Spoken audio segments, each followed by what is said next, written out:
This here's another one of my antique engines. This is a Clinton. It's a Model A301. This is, I can't really tell the date on it because there's no real serial number list available. But I would say probably from the mid to late 40s and possibly even the early 50s. It's got an aluminum head, so I know it's a little older, or I mean a little less old. It's got a Carter Model N carburetor and one of those safe-to-view plastic air cleaners, or, you know, primitive plastic.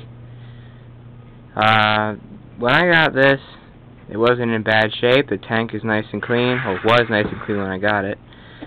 The only thing this needed to be running was a good carburetor cleaning, because it had a little bit of watery stuff build up. You got that white stuff in those aluminum carburetors that builds up. And points cleaning. And when I did get it running, it was a smoker. It smoked pretty bad. So I took it all apart, disassembled it, and I cleaned all the rings off, especially the oil control ring. That one was pretty bad. It had a lot of carbon and dirt build up under it and around it. And the other thing that looked pretty bad was the PTO side bushing for the crankshaft. That looked like it had been spun at one point, probably because of lack of oil. I had a new one made at a local machine shop for $10, which was a pretty good deal. And now it's just fine. It does smoke a little bit when you give it some throttle, but other than that, it's just a nice engine. What I have to do now is replace the fuel line here. This is some cheap fuel line that I bought at Home Depot, and a cheap fuel filter, you know, just to get it running.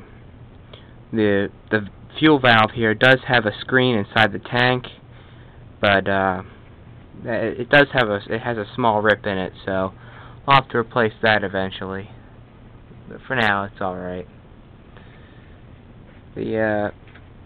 What's nice about this air cleaner is that it doesn't have any cracks in it.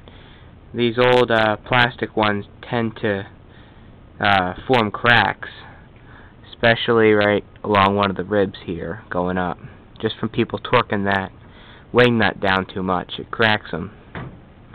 But this one was fine, which I like. I do have the reason I have it taken off of the mount right now is because I put on my Lawson engine just to get that running.